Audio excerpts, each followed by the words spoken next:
আসসালামু আলাইকুম ভিউয়ার্স, কেমন আছেন সবাই? নিশ্চয়ই ভালো আছেন। এই তো শুরু করে দিলাম আজকের ব্লগ। তো আজকের ব্লগের শুরুতেই আমি রান্না করব চিকেন, পেঁপে দিয়ে চিকেন। তাই পেঁপেগুলোকে এভাবে মোটা মোটা করে কেটে ধুয়ে নিয়েছি। এটাকে প্রেশার কুকারে একটা সিটি দিয়ে একটু সিদ্ধ করে নেব, তাহলে তাড়াতাড়ি রান্না হয়ে যাবে। এই যে প্রেশার কুকারের ভিতরে একটু হলুদ আর লবণ দিয়ে এটাকে সিদ্ধ করে নেব। বেশি পানি দেব না, সামান্য একটু পানি দেব। ভিউয়ার্স, আমি চিকেন রান্না করার জন্য মশলাটা কষিয়ে নিয়েছি। এখন চিকেনগুলো দিয়ে দিলাম।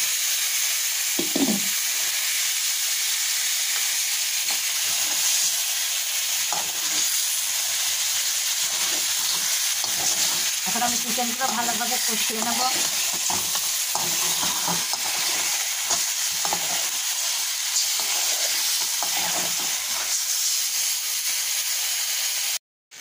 পেঁপে সিদ্ধ করে এই যে নামিয়ে নিয়েছি, আর চিকেনও আমার কষা হয়ে গিয়েছে।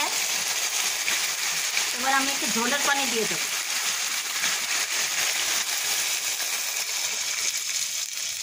পানিটা ফুটে উঠলে পেঁপেগুলো দিয়ে দেবো, কারণ চিকেনের সঙ্গে পেঁপে দিয়ে দিলে আগেই, তাহলে মাংসগুলো সব ছড়ায় যায়, আলাদা হয়ে যায়। এই জন্যে পেঁপেটাকে আলাদা সিদ্ধ করে নিতে হয়, নিয়ে তারপরে মেশাতে হয়।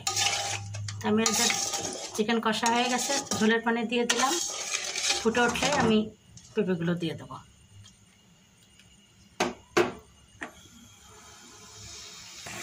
এখন সিদ্ধ করা পেঁপেগুলো দিয়ে দিলাম।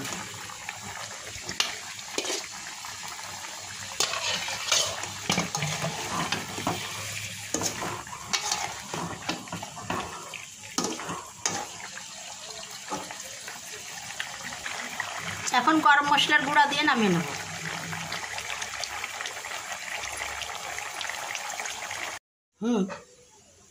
রুটি খায়, আর কিছু না খালিও রুটি থাকে না, তাই আর রুটি পেলে আর কিছু থাকে না। 3 বেলা রুটি খেয়ে থাকলেও আর সমস্যা নেই। এখন একটু ঢ্যাঁড়স ভাজি করলাম।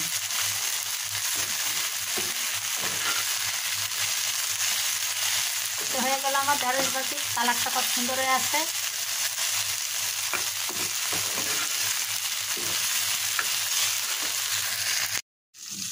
ভিউয়ার্স, এখন আমি লাউ দিয়ে চিংড়ি মাছ রান্না করব।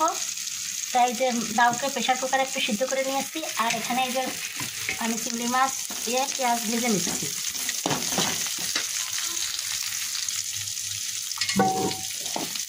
পেঁয়াজ চিংড়ি মাছ ভাজা হয়ে গিয়েছে, আমি এখন লাউটা দিয়ে দেবো ভিতরে।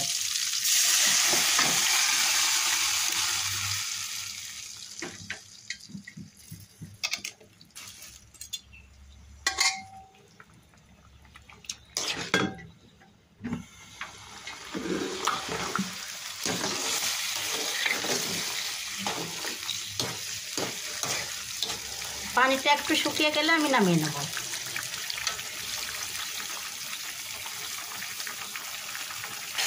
এই তো আমার লাউ চিংড়ি হয়ে গিয়েছে। এবার একটু ভাজা জিরার গুঁড়া দিয়ে আমি একটু ফুটিয়ে নামিয়ে নেব।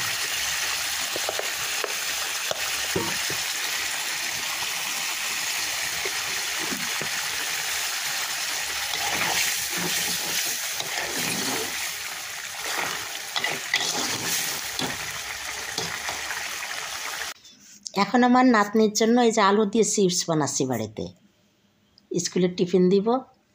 তো এই আলুগুলোকে ছুলে ধুয়ে পানি ঝরিয়ে একটু হলুদ, একটু মরিচের গুঁড়া আর একটু কর্নফ্লাওয়ার দিয়ে মাখিয়ে রেখেছি। তো এখন একটা একটা ছড়িয়ে দিচ্ছি, আর এদিকে তেল গরম করতে দিয়ে তেলের উপরে যে ভাজতে দিয়ে দিয়েছি।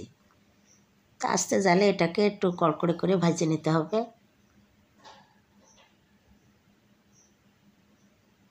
এইভাবে ভেজে উঠিয়ে নিতে হবে।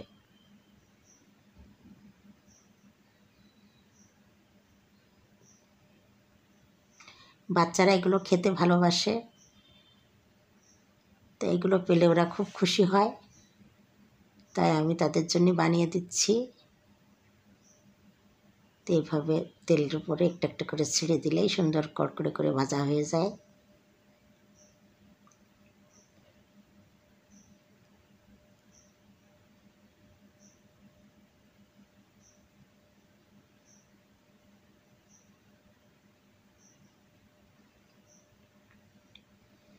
আমি একটা একটা করে কি সুন্দর করে পাতলা করে ছড়িয়ে দিলাম, কারণ একসঙ্গে দিয়ে দিলে তো একটার গায়ের সঙ্গে আরেকটা লেগে থাকবে, ছড়ানো যাবে না। তো এই যে এইভাবে একটু নেড়ে চেড়ে দিয়ে পাতলা করে ছড়িয়ে দিলাম, দিয়ে এবার উল্টে পাল্টে দেবো।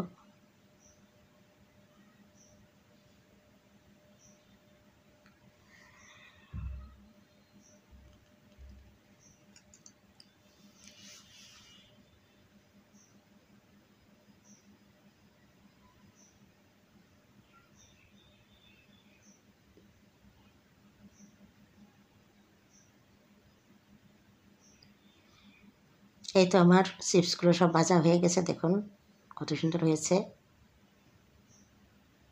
তো আমি এখন এগুলোকে সব নামিয়ে নিচ্ছি।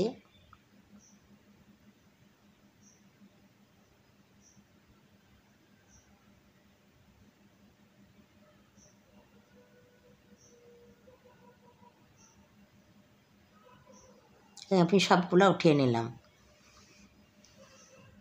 নিশ্চয় আপনাদের ভালো লাগলো। এই তো দেখুন কত সুন্দর হয়েছে চিপসগুলো, আর কি কালার। এখন আমি একটু ফ্রাইড রাইস তৈরি করলাম, রাতের টিফিন দিব,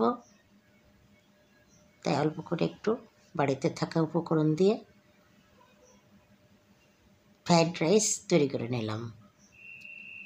নিশ্চয় আপনাদের ভালো লাগলো। আর এই যে সকালের নাস্তার জন্য একটু দুধ দিয়ে লাচ্চার সেমাই তৈরি করেছি। ভালো লাগলে লাইক কমেন্ট শেয়ার দিয়ে আমার পাশে থাকবেন। আজকের মতো বিদায় নিচ্ছি। আপনারা ভালো থাকুন, সুস্থ থাকুন, আবারও দেখা হবে। আল্লাহ হাফেজ।